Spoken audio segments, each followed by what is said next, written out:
What's up, guys?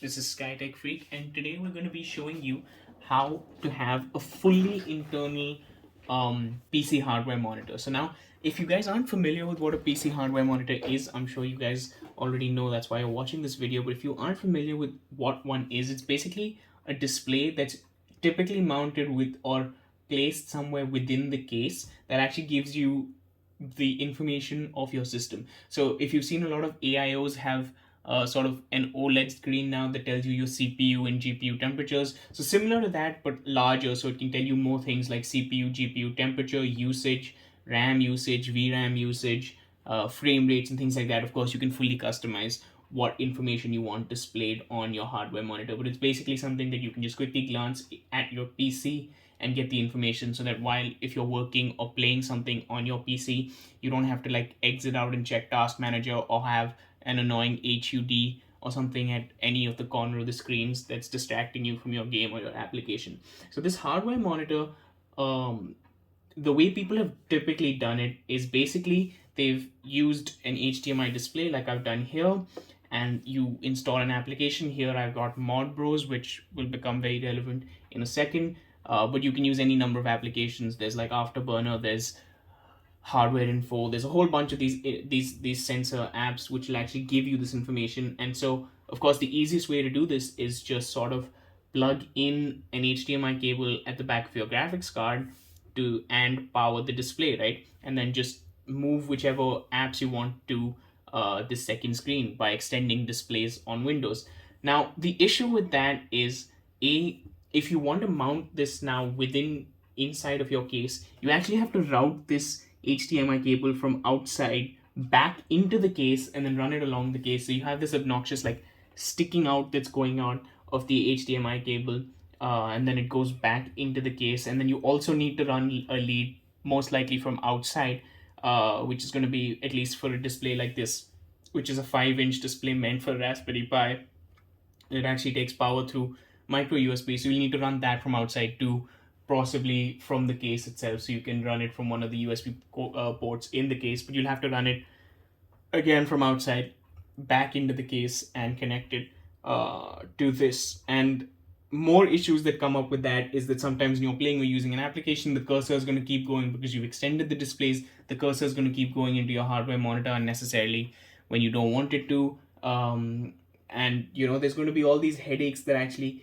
come up because of it. So the way I've actually got a workaround to this is by using this application ModBros, MoBro by ModBros. So the group is ModBros, so like Modification Brothers, and the name of the application is MoBro, likely Motherboard Brothers.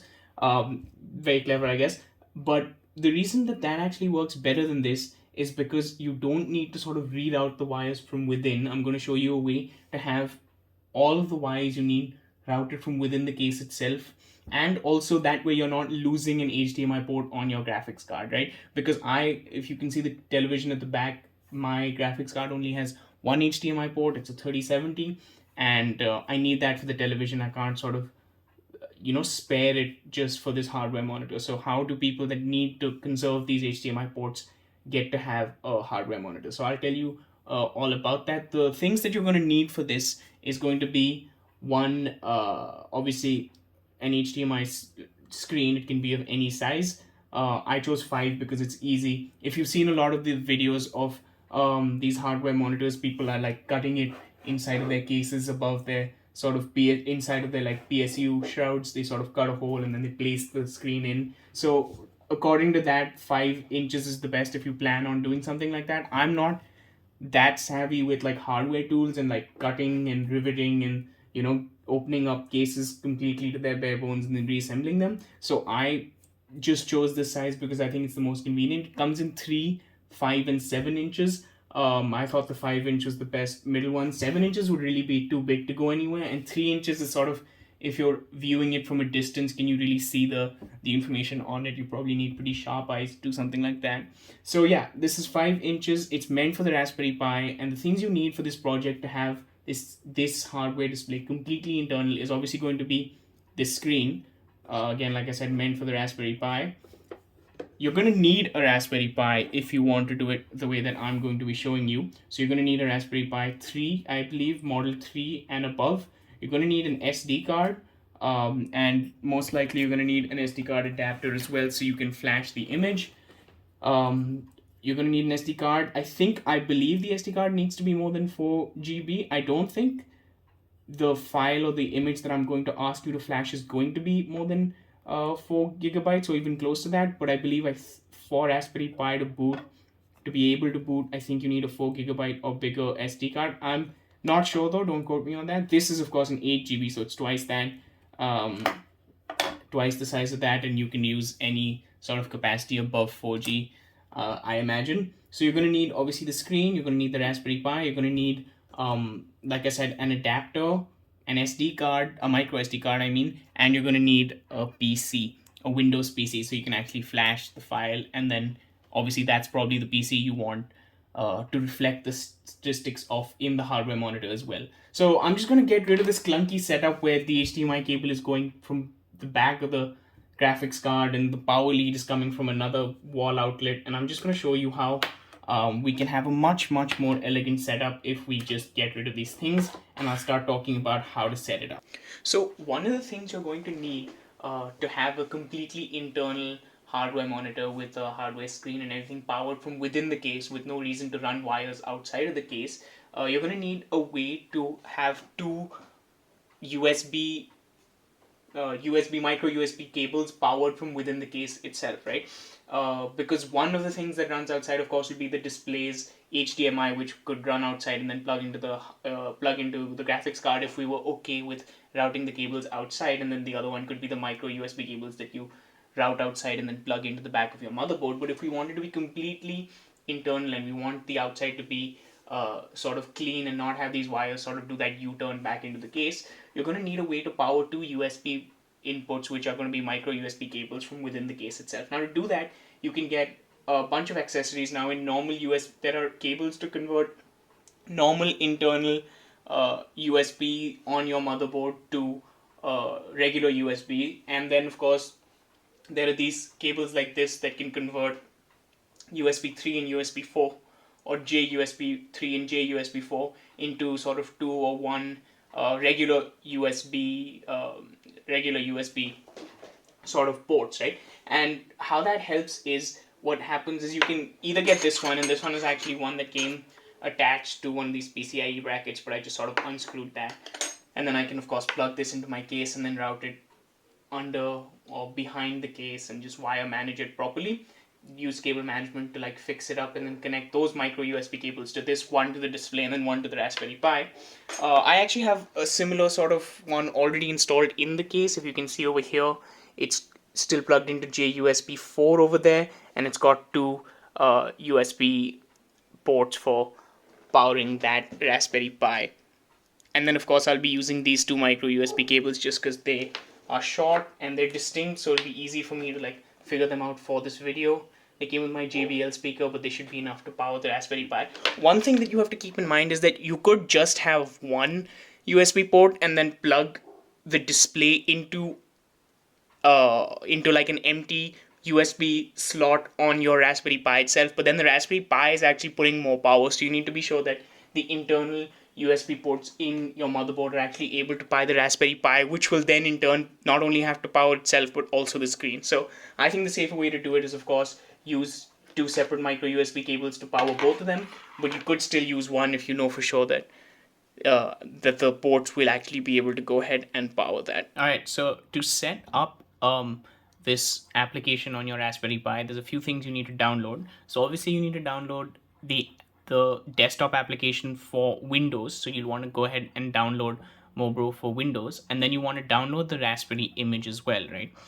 Another software that you should download just so that you can get better statistics and readings of the sensors for MoBro is Hardware Info. It actually integrates with MoBro while it's running, so you just download Hardware Info.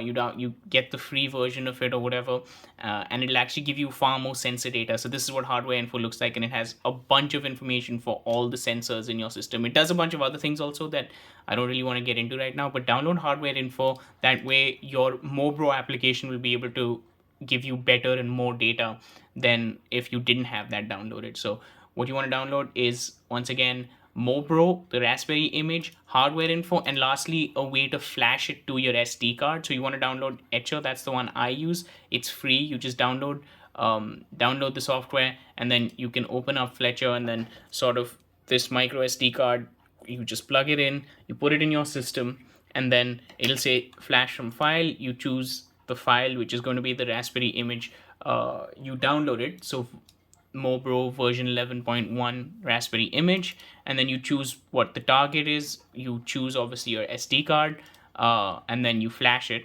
And it's as simple as that. It'll take a little while because it's a flash. It's not just a write. It reformats things and stuff too. And then the next time you sort of try to put that SD card into Windows, it'll be like, oh, there's something wrong with your SD card. Would you like us to format it? Don't format it, because you'll just be using it with your Raspberry Pi anyway. And then, so basically, once that flash is over, it'll verify that flash as well, because that's what Etcher does. That's how it uses it. And then you can sort of remove it, plug it into your Raspberry Pi, and it should actually launch the MoBro application. And then from there, on your first boot, you'll have to go through this setup. So once you flashed the image on your micro SD card, which again will take a minute, it'll take a little while, so don't worry if it's taking longer than you expected.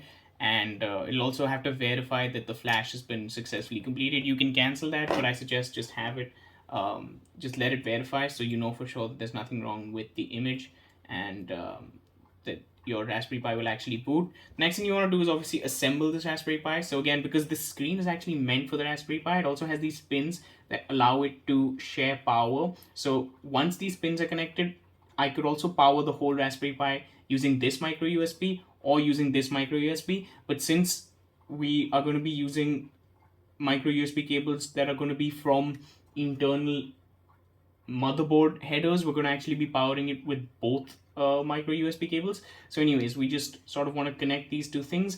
And then these screens that you get for the Raspberry Pi specifically will also come with this like HDMI to HDMI adapter situation that actually makes it very easy for you to sort of just plug the two of them in, like here. So this is for the Raspberry Pi 3, which has this full-size HDMI port. My screen also came with one that supports Raspberry Pi 4, which only has micro or mini HDMI ports. So you're covered regardless of which model of Raspberry Pi you have. Again, I remind you, you need a Raspberry Pi 3 or above, just because of like the Wi-Fi, etc. needs of this flashed image. So now once you have this set up and you've put in your SD card that you've flashed, you just need to now power the Raspberry Pi. So you just want to plug in both of these leads, and I'm going to do that now. I'll remind you that I already have my version of this set up. Let me just plug both of these leads in. I'm not doing it from the computer right now, just so that you guys can get a better visual of what's going on. But again, I already have this set up, but the first time you run the flash, what it'll actually prompt you to do is it'll create its own sort of Wi-Fi hotspot, and then you have to use your phone or your browser to connect to that hotspot, and then go to an address that it tells you to go to and actually configure things. So once you're in that address in your browser, it'll actually launch the setup of the MoBro application, and then you have to put in the Wi-Fi, and this has to be a shared Wi-Fi between the computer you want to get the information from and the hardware monitor that's running on the Pi. So let's say you have a Wi-Fi named Wi-Fi 1, that your both this needs to be set up on Wi-Fi 1, and your computer that has to be that you want the stats off to show on this hardware monitor need to be on Wi-Fi 1. So once they're on the same shared network, shared Wi-Fi, you also need to make sure that the name of both of them are correct. So you can name in settings on the application, you can go into network and name it. By default, it's MoBro. I suggest don't change the name either on the setup or on your Windows application. And then all you basically need to do is have the Windows application running while this turns on, so that it can find the PC on that same network and start displaying those apps. Now you can change the themes and all around, and all that happens from the Windows application itself. So I'll even show you that I can change the theme to something. So this is one that I use pretty often because it goes well with this white and red setup that I have theme of RGB that I have going on with my computer. I have this cyberpunk theme that I'll show you guys too, and then this is my favorite. This is my favorite one that actually is the most informative according to me. That gives me everything pretty nicely in a good helpful layout, but it doesn't really go with any of the themes that I run in my sort of PC, so I don't use it that much, but I think it's a very helpful one. And of course, you can change colors and really modify the themes and all if you're comfortable with those sort of things, change up assets, etc., change the background of the theme and all, which is all stuff that you can find on the MoBro forums. But yeah, so once you have, like I said, the application on your computer and you have it set up to the same correct network with the same correct name, the name should match between the application and the Raspberry Pi image installation setup. It should just sort of find the PC on its own, and it should just launch itself.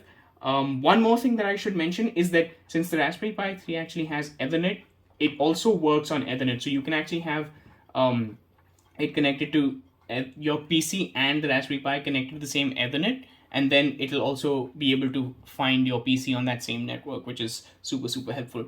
So yeah, let's take a look at installing it now inside of the case. And I've already shown you these sort of two micro USB cables that I had routed using that adapter that I spoke about earlier, if you can see that here.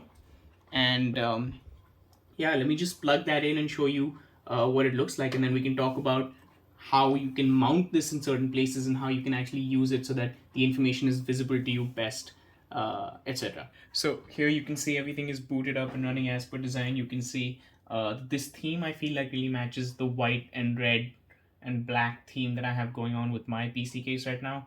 I'll show you a cyberpunk theme too as well when I'm talking more about how you can mount and personalize where you put the display monitor within your case now that you have it fully internally wired. I know most people just sort of, I mean, at least expert sort of hardware people or enthusiasts that know what they're doing would like actually dismantle their case and try to put a cut in their CPU shroud and actually install that in there. But I am not that kind of expert or that kind of hardware tool enthusiast, so I'm actually not going to be talking about that. I'll talk about where all you can put mount this without too much of an effort just in a sec. But yeah, I just wanted to show you that this is how it looks when everything is fully powered. These widgets are of course fully customizable if you want to dive into the theme. There's a link to the ModBros sort of theme customization and widgets changer, so you can actually change. You can have probably your frame rates or something like that, along with CPU temperature and CPU usage, your RAM usage, etc.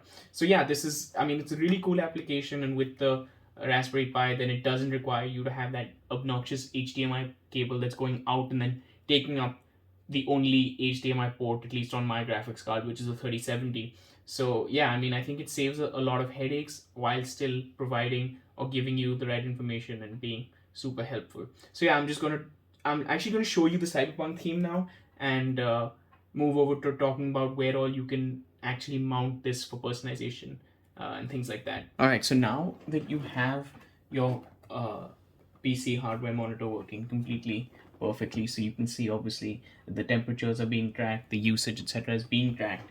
The next question is that now that it's completely internal, right, now that all the wiring and cabling of the hardware monitor is completely internal, the next question is where in the case should you mount this? Now, I already told you that if you detach the Raspberry Pi from the screen, that takes away a lot of, I think these are power leads, so it helps power the display, or the display's power helps power the Raspberry in basically that they're sharing these two micro USB cables. So if you actually detach the two of them and just use an HDMI port, an HDMI cable between the two of them, so you can sort of have one that's running across the case, and that way you can keep the Raspberry Pi hidden and just have the screen up here. The thing is, you'll need even more power to power the Raspberry Pi, because then you won't have this sort of sharing of power that's going on between the two devices, and that'll be problematic. So you'll have to have some really strong internal USB power to sort of be able to power the Raspberry, because we know that, if it's a slower or an undervolted current, then the Raspberry Pi doesn't perform as well. It sometimes doesn't catch Wi-Fi signals, connect to the device, your PC on that network as easily. It has trouble finding it, etc., when it's undervolted. So you need a strong USB cable if you want to detach the two of them, which is why I don't recommend you do that. I recommend that wherever you're mounting this, you sort of want to mount it together on the case. So now in this case, I was thinking there were a few ways you can do it, right? One of them was obviously I could mount the screen here. As you can see, there are these screw holes, and this one lower here actually even has some holes underneath that, which will actually line up pretty well, or you can a little bit jerry rig it to actually line up to the holes on the Raspberry Pi at the bottom. And so if you just have this mounted, and you can like flip the orientation of the display, so instead I could have it at a standing angle instead of a sleeping angle like this. So that's one of the possibilities. I was thinking another possibility is if your case has, like mine does, a vertical GPU mount, and you're not mounting your GPU vertically, which I am. Another idea I had about sort of mounting this somewhere would be, like I said, if your case has a vertical GPU mount but you aren't vertically mounting your GPU, that might give you just enough space to sort of go ahead and sort of screw one of these at the back. So if you can see, just what you want to try and do is line up these holes with the holes on these sort of I don't know what they're called. They're probably called like PCIe covers, PCIe slot covers, and just line up the holes so you can screw them down here. And then in that case, you can sort of put it, if you find enough space on your case, either this way, or you can sort of turn it around. I think I've sort of just killed the display monitor because I've shaken the wires too much. So I'm just going to move it around so you guys can see it better without it being constrained. But what I was saying is you can sort of mount it like this, and then have it either over here, because if you look at your case from a right angle like I do, I always have my PC case on my right side, as most people do, but I don't have it directly to my right. I have it a little bit pushed back. So this is actually a pretty good angle if you can imagine the display actually being here. You might want to get a little smaller display. You might want to get the 3-inch one. This is the 5-inch one. It also comes in a 7-inch one, and then you can mount it like I said, vertically, where this GPU is. And the last other area that I think you can mount this pretty easily is, but you will be sacrificing a fan slot, is of course the rear fan, right? So I don't have an AIO, which is why if I did mount the screen there, it would just hinder my vision of it. But if you have an AIO that's very low profile, right, you can easily see past that. And then if you have this mounted here, it's actually very, very helpful for you to have all your sensor data and information here. You will be losing this fan though, so you want to make sure that you have enough exhaust. So because this is something that might get pretty hot in and of itself, because it's a full Raspberry Pi connected to a display. So you do want enough airflow going up. So you'll want to have your exhaust mounted on top if you do go ahead and choose to put your display at the back. I know a lot of cases don't even have a space to have the rear fan, like the Lee & 011 Dynamic, I don't think allows you to have a rear fan, but it still has these sort of perforated holes which you can line up to the screws on the Raspberry Pi to mount it there. So yeah, so the 3 easy ones, like I said, on this case, I would have mounted it somewhere here, which is something I can still do. I'll have to sort of just move the components around a little bit. Second one would be mounting it at the vertical GPU slot. Like I said, again, you'll have to be careful, make some space. You might need some right angle micro USB cables, which will actually go past down here and then allow you to power it correctly. Plus this HDMI to HDMI sort of contraption that comes with the screen will also hinder it. So you want to make sure you have enough space to do this, but then you also need to make sure that this doesn't start hitting your GPU on the right side. So that might be a little tricky. This will actually be very, very easy to do. Most cases at the back can easily support with the perforated holes. You can easily screw on the Raspberry Pi at the back. You just need to make sure that you don't have like a large CPU cooler that will block your view of those sensors, and that you have enough exhaust of air going out the probably the top or something anyways, so you don't want to be blowing too much hot air on this. Not that, I mean, it should damage it in any way. So yeah, that's a few ways to mount it, and I hope you guys liked the video. If this was helpful, if you actually want one of these hardware monitors in your PC case or outside it, which is something you can do as well, you can just have this as a wireless PC monitor somewhere sitting on your desk. I hope that this was a helpful video that's helped you sort of figure out how you can actually manage that on your desk. If you like the video, please like and subscribe, and I'll see you guys in the next one. Thank you.